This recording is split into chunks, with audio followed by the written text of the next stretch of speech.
nuevos, hermanos.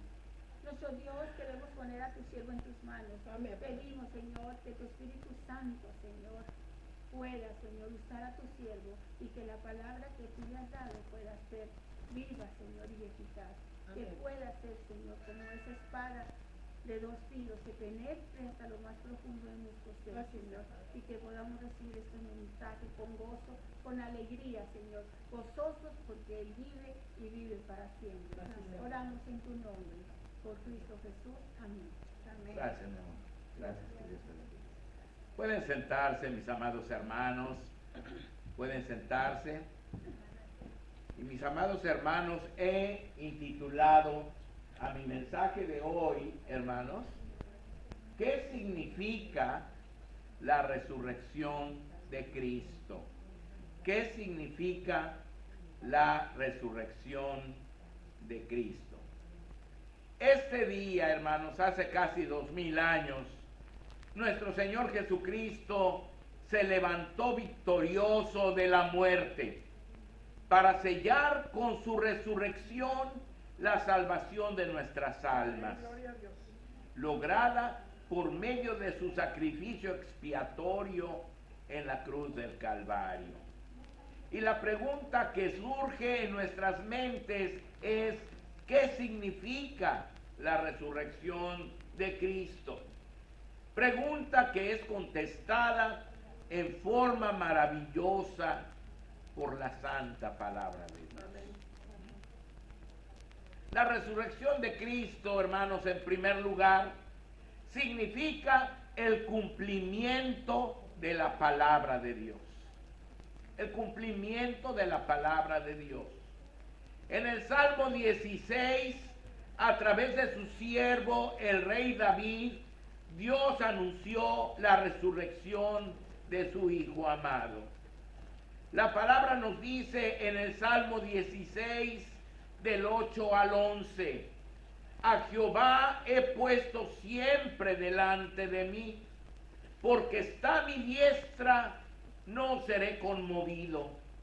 Se alegró por tanto mi corazón y se gozó mi alma.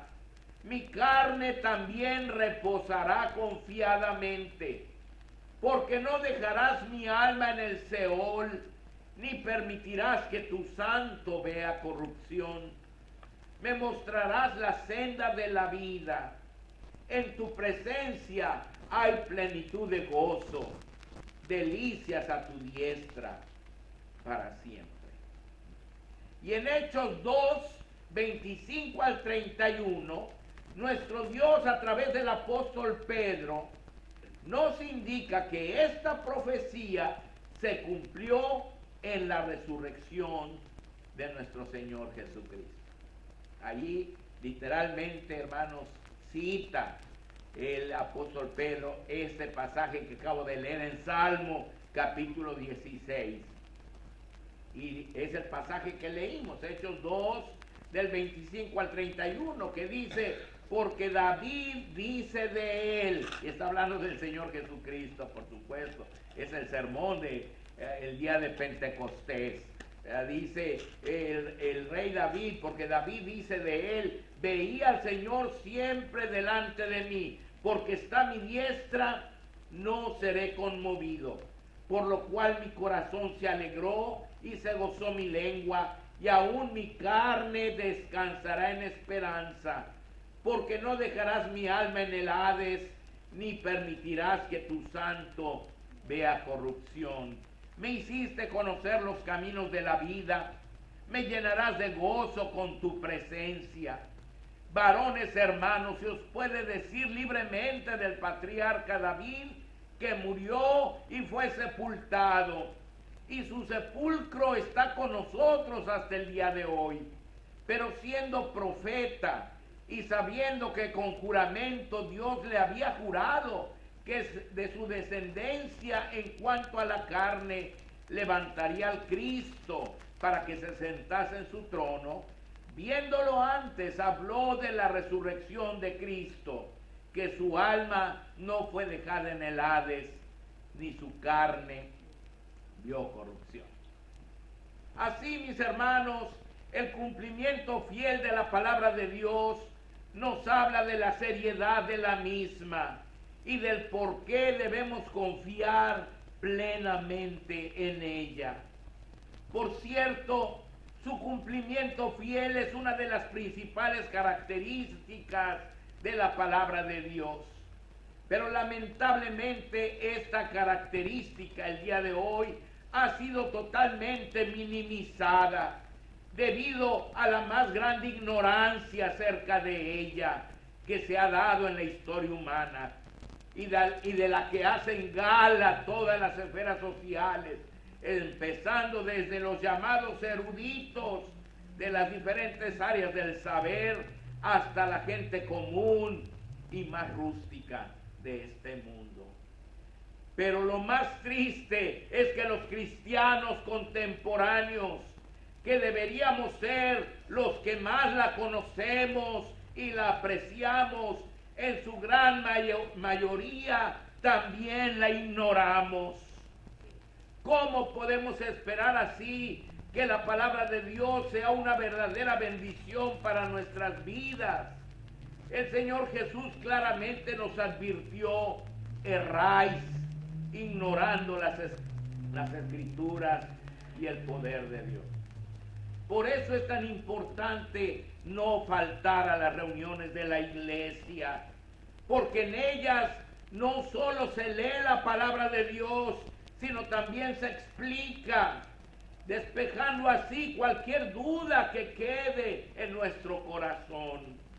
La iglesia es la escuela del saber espiritual y es el lugar ideal para llevar al terreno de la práctica todas las enseñanzas de la Biblia con los hermanos y familias que asisten. Qué importante, hermanos, es asistir a la iglesia. Es importantísimo, porque aquí es, hermanos, donde se explica la Biblia, donde se lee la Biblia, donde se habla de la Biblia, mis hermanos, donde podemos crecer en el conocimiento de nuestro Dios. A veces decimos, hermanos, para crecer en el conocimiento de Dios no necesito ir a la iglesia, en mi caso lo puedo hacer, y es verdad, pero lo hacemos, hermanos. Nunca falta que llegue una visita, que empiece un partido de fútbol, que haya un ruido afuera y salimos a ver qué pasa, que haya trastes que lavar o comida que cocinar o cosas que nos distraen completamente, hermanos. No hay como dedicarle un tiempo al Señor, hermanos. Dedicárselo con seriedad, hermanos. Y recuerden, hermanos, que cualquier lugar que vayamos hay reglas, hermanos. Hay reglas. En nuestro trabajo hay un horario, hermanos. Un horario en que tenemos que estar allí, hermanos. Aunque a veces nos dé algo de flojerita levantarnos, pero tenemos que estar a una hora. Y tenemos que salir a una hora. Y en todo nos adaptamos. Menos a la casa de Dios, hermanos. La casa de Dios, si ponemos, hermanos, excusas, ponemos, hermanos, cuestionamos lo que se hace en la iglesia. No, hermano, la iglesia es un lugar serio. La iglesia es un lugar que debemos respetar, mucho más serio que una escuela, que una fábrica, que cualquier lugar, hermanos.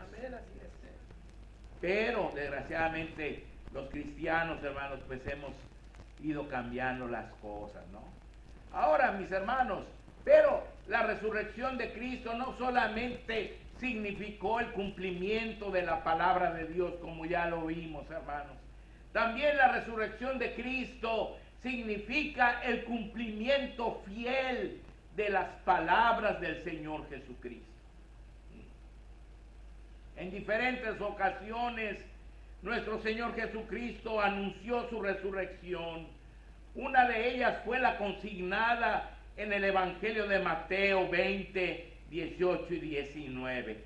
Fíjense, ahí está hablando el Señor Jesús. Dice: he aquí subimos a Jerusalén, y el Hijo del Hombre será entregado a los principales sacerdotes y a los escribas, y le condenarán a muerte, y le entregarán a los gentiles para que le escarnezcan, le azoten y le crucifiquen, mas al tercer día resucitará.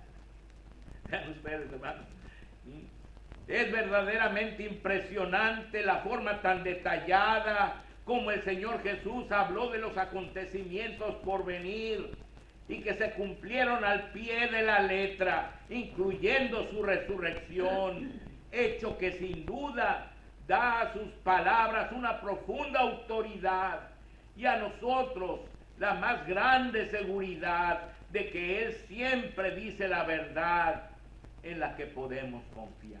Amén. De hecho, el Señor Jesús nos enseñó que Él es la personificación misma de la verdad. Cuando dijo en Juan 14:6, yo soy el camino y la verdad y la vida. Nadie viene al Padre sino por mí. El Señor Jesús es la verdad viva de Dios, como la santa palabra es la verdad escrita de Dios, en la que debemos creer y siempre confiar. Por eso el Señor Jesús dijo a su Padre en Juan 17:17, santifícalos en tu verdad, tu palabra es verdad. Es muy lamentable que la Biblia, que por siglos fue considerada el símbolo de la rectitud y la verdad, y sobre la que se ponía la mano para jurar decir la verdad, toda la verdad y solamente la verdad, el día de hoy sea tan cuestionada en muchos puntos. Por ejemplo, la enseñanza de la ideología de género, es decir, que cada uno decide lo que quiere ser. Si eres mujer, pero decides ser hombre, pues eres hombre. Si eres hombre y decides ser mujer, pues eres mujer. Y se hace a un lado lo que dice la Biblia. El cumplimiento fiel de las palabras del Señor Jesucristo acerca de los hechos acaecidos durante aquella primera Semana Santa y en especial acerca de su resurrección coinciden perfectamente con el cumplimiento fiel de sus palabras acerca de lo acaecido en nuestro tiempo y que se está cumpliendo a nuestra vista, lo que demuestra que Él y solamente Él es la única persona verdaderamente digna de confianza para todos los hombres que honestamente buscan la verdad. Sí, mis hermanos, porque no solamente dijo que lo iban a azotar, que lo iban a crucificar, hermanos, que le iban a escarnecer, que se iban a burlar de él. También dijo, hermanos, que antes de su venida iban a venir guerras, rumores de guerras, terremotos, pestes, hambres, hermanos, que se iba a enfriar el amor de muchos, hermanos, que se iban a entregar padres a hijos, hijos a padres, hermanos, y todo lo que estábamos, que iban a venir tsunamis, todo lo que estamos viviendo hoy, hermanos, las lunas rojas, los eclipses solares, Él predijo que iba a pasar como señal de su segunda venida. Y así como se cumplió al pie de la letra lo que dijo, hermanos, de que iban a Jerusalén y que allá lo iban a prender, hermanos, y que lo iban a matar, pero que al tercer día iba a resucitar, hermanos. Así se está cumpliendo también lo que dijo de nuestros tiempos. Así concluimos que confiar en las palabras de nuestro Señor Jesucristo es la acción más atinada y perfecta que los hombres podemos realizar y que nos lleva a transitar por el camino de la verdad. Mis hermanos, la resurrección de Cristo no solamente significa el cumplimiento de la palabra de Dios, no solamente significa el cumplimiento de las palabras dichas por nuestro Señor Jesús. También la resurrección de Cristo significa el establecimiento de la base más sólida y firme de nuestra fe. De hecho, si el Señor Jesucristo no hubiera resucitado, nuestra fe cristiana no tendría ningún sentido, hermanos. El apóstol Pablo así nos lo enseñó en la primera epístola a los Corintios, capítulo 15, del 12 al 19. Dice: pero si se predica de Cristo, que resucitó de los muertos, ¿cómo dicen algunos entre vosotros que no hay resurrección de muertos? Porque si no hay resurrección de muertos, tampoco Cristo resucitó. Y si Cristo no resucitó, vana es entonces vuestra predicación, vana es también vuestra fe, y somos hallados falsos testigos de Dios, porque hemos testificado de Dios que Él resucitó a Cristo, al cual no resucitó, si en verdad los muertos no resucitan. Porque si los muertos no resucitan, tampoco Cristo resucitó. Y si Cristo no resucitó, vuestra fe es vana, aún estáis en vuestros pecados. Entonces también los que durmieron en Cristo perecieron. Si en esta vida solamente esperamos en Cristo, somos los más dignos de conmiseración de todos los hombres. Y después de hacernos clara esta verdad, el apóstol Pablo declara con contundencia y autoridad la gran verdad. Mas ahora Cristo ha resucitado de los muertos, primicias de los que durmieron. Amén. Es hecho. Primera de Corintios 15:20. Además, nuestro Dios, a través de la resurrección de su Hijo, estableció una base sólida y firme para nuestra fe. El apóstol Pablo así se lo hizo saber a los filósofos griegos, epicúreos y estoicos, reunidos en el Areópago de Atenas. Ahí en Hechos 17, del 22 en adelante, dice: entonces Pablo, puesto en pie en medio del Areópago, dijo: varones atenienses, en todo observo que sois muy religiosos, porque pasando y mirando vuestros santuarios, hallé también un altar en el cual estaba esta inscripción: al Dios no conocido. Al que vosotros adoráis, pues, sin conocerle, es a quien yo os anuncio.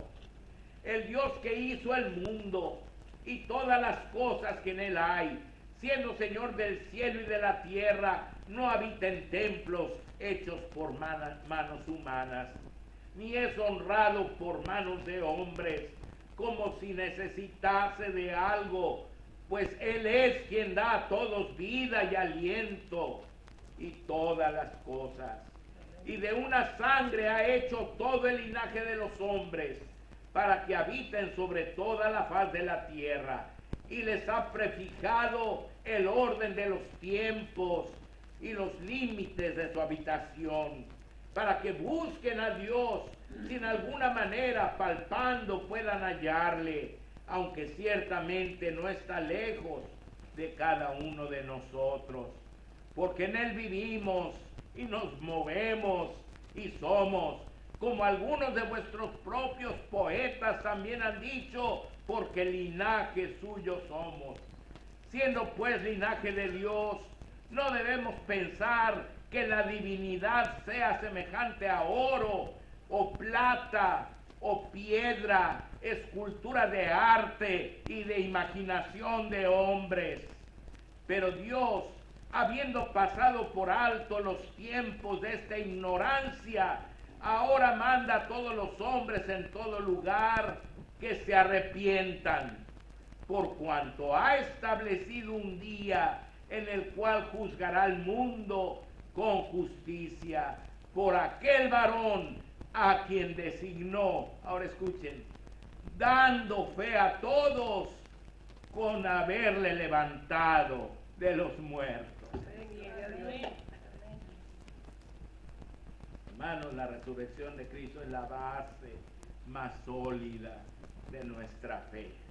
Sí, hermanos, nosotros creemos en un Cristo vivo, en un Cristo que sí murió por ti y por mí, pero no se quedó muerto ni clavado en una cruz.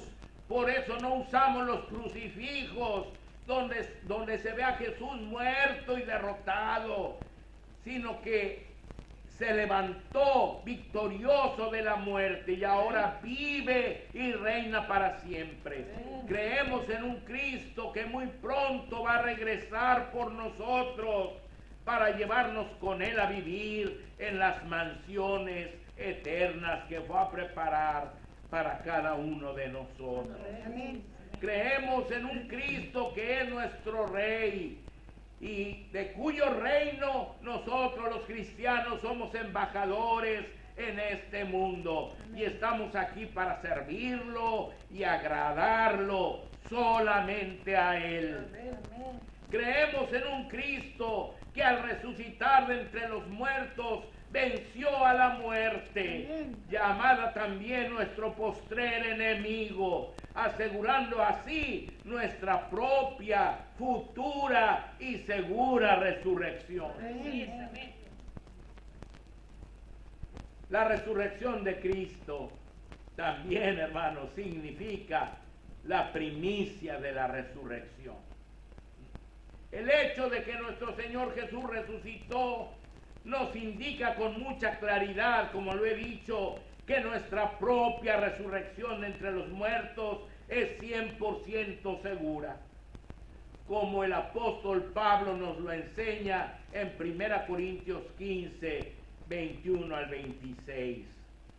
Dice así, porque por cuanto la muerte entró por un hombre, también por un hombre la resurrección de los muertos. Porque así como en Adán todos mueren, también en Cristo todos serán vivificados, pero cada uno en su debido orden.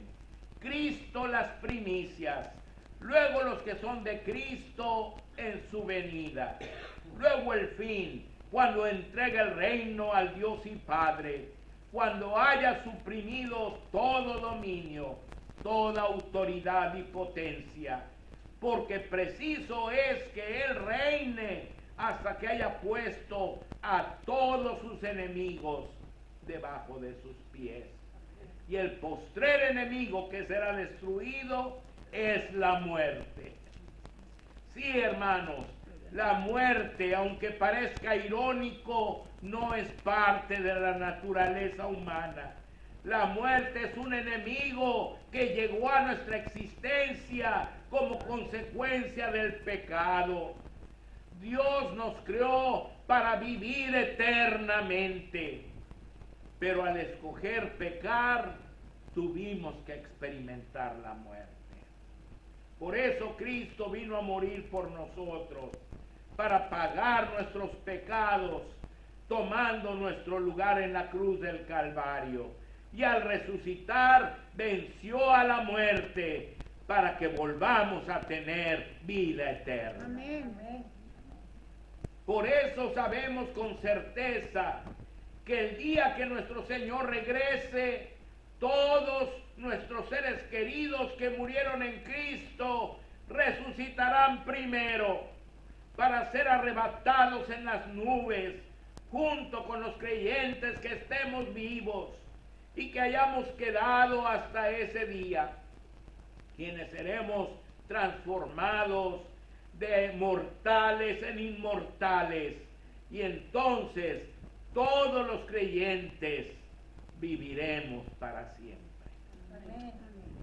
En 1 Tesalonicenses 4, 16 y 17 dice, porque el Señor mismo, con voz de mando, con voz de arcángel y con trompeta de Dios, descenderá del cielo, y los muertos en Cristo resucitarán primero. Luego nosotros, los que vivimos, los que hayamos quedado, seremos arrebatados juntamente con ellos en las nubes para recibir al Señor en el aire, y así estaremos siempre con el Señor. Entonces experimentaremos la victoria, como dice en 1 Corintios 15, 54 al 57. Cuando esto corruptible se haya vestido de incorrupción y esto mortal se haya vestido de inmortalidad, entonces se cumplirá la palabra que está escrita: sorbida es la muerte en victoria. ¿Dónde está, oh muerte, tu aguijón? ¿Dónde, oh sepulcro, tu victoria? Ya que el aguijón de la muerte es el pecado, y el poder del pecado la ley. Mas gracias sean a Dios, que nos da la victoria por medio de nuestro Señor Jesucristo. Amén.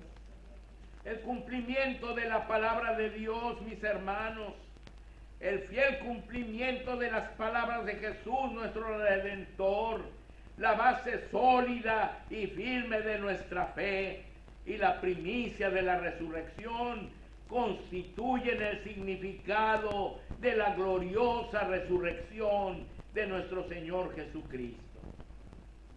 Ahora, siendo conscientes de estas grandes verdades, sigamos adelante sirviendo a nuestro Señor Jesús con lealtad y fidelidad. Levantemos su glorioso nombre delante de todos los que nos rodean, compartiendo con ellos el mensaje de resurrección. Mis hermanos, salvación y vida eterna que Él nos encargó, y preparémonos para aquel glorioso día cuando hemos de partir de este mundo para estar para siempre con nuestro Redentor, de acuerdo a sus fieles promesas. Amén. No nos dejemos mover de nuestra fe, amados hermanos, ni aun si un ángel del cielo trata de persuadirnos de algo diferente. Recordemos que nuestro Salvador es fiel y ya nos advirtió que en los últimos tiempos vendrán muchos falsos profetas en su nombre, engañando, si fuere posible, aún a los escogidos. Mantengámonos firmes, sin fluctuar, mis hermanos, Amén. en lo que hemos creído, hermanos, y levantemos siempre al Cristo que vive y reina eternamente. Amén. Que Dios les bendiga, amados Amén. hermanos.